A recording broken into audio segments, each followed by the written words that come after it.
regreso a clases y precisamente para saber si existen las condiciones para regresar a las clases presenciales de manera parcial, por lo menos. Vamos a conversar con Paul Neira, él es educador y queremos hacerle esta primera pregunta. Paul, muy buenas tardes, gracias por estar con nosotros, bienvenido a 24 horas mediodía. ¿Existen las condiciones para que se pueda regresar de manera parcial a las clases, como ya ha sucedido de hecho en nuestro país en el ámbito rural?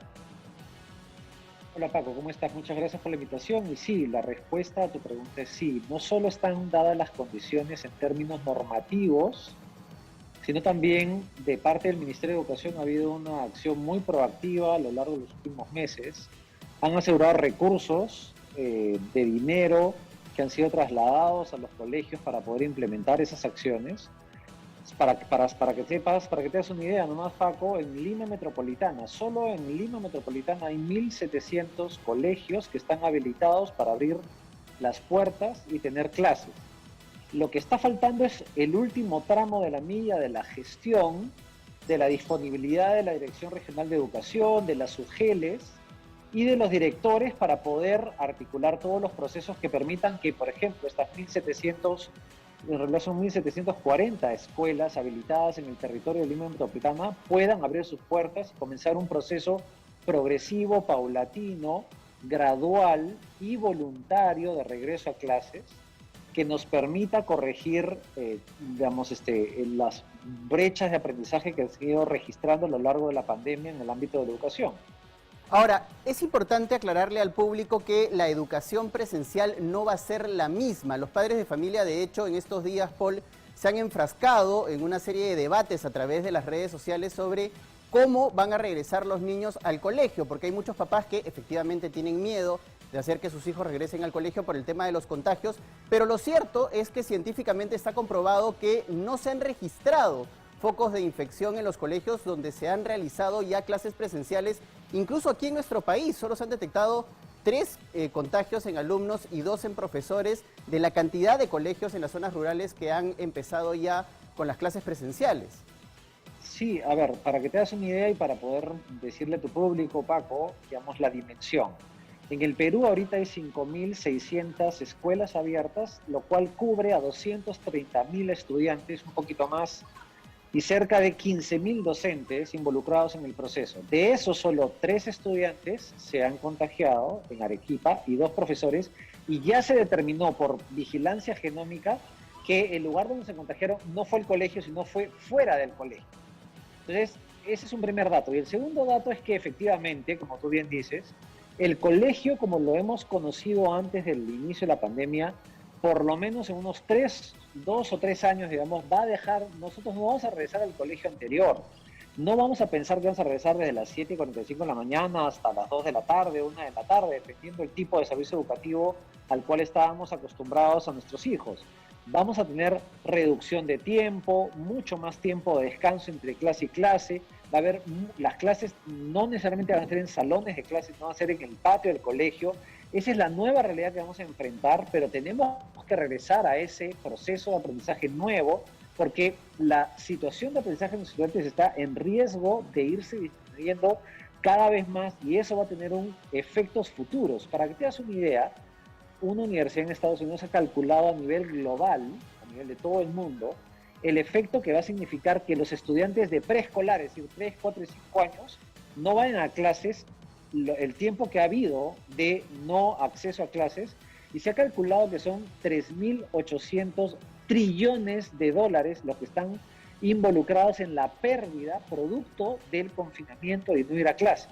Entonces, lo que está en juego en términos emocionales, psicológicos, físicos, cognitivos, incluso económicos para el futuro de nuestro país es enorme. Por eso es que se saluda la iniciativa del Ministerio de Educación y de las autoridades en nuestro país de habilitar los procesos. Lo que necesitamos es justamente mayor velocidad para que se abran las clases, porque las condiciones ya están dadas. Así es. Ahora, uno de los temas que se ha conversado ayer precisamente en la exposición del ministro Bellido frente al Congreso de la República es que las clases presenciales podrían empezar en el segundo semestre de este año. Eso, además, con la declaratoria de emergencia del sector educación que algunos días atrás ya el ministro Cadillo había anunciado.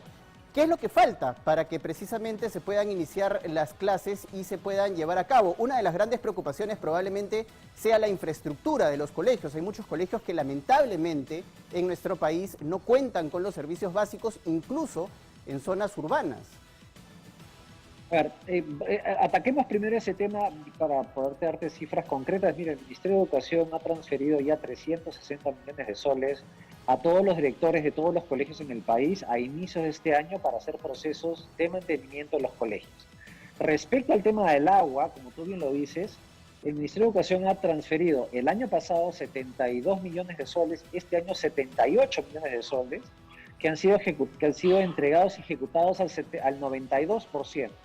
Al día de hoy. Estas son cifras al día de ayer en realidad.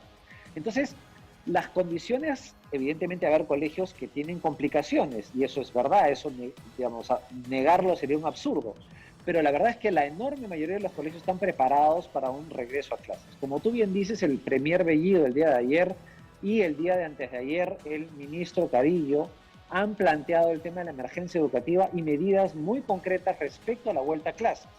Lo que han planteado son dos cosas. Primero, el tema de la vuelta a clases y segundo, un tema de remediación de los aprendizajes, porque lo que estamos preveyendo de disminución de los aprendizajes va a ser una caída muy grande.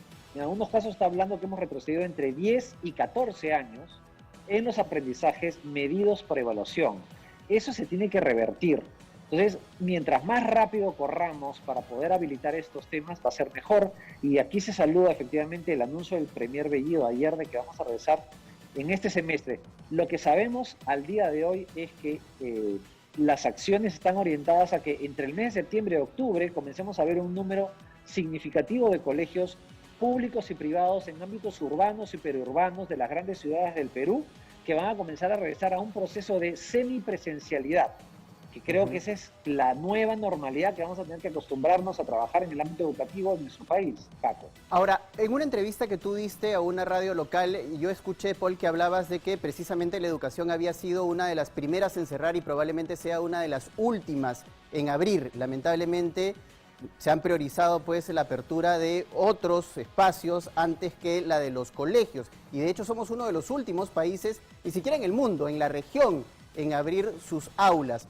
Ahora, ¿cómo está impactando esto en los estudiantes desde el punto de vista psicológico y emocional? Porque la socialización de los alumnos también se ha visto seriamente afectada en este tiempo de pandemia. Mira, Paco, tu pregunta es perfecta porque y permite levantar un tema fundamental en la discusión pública respecto del retorno a clases.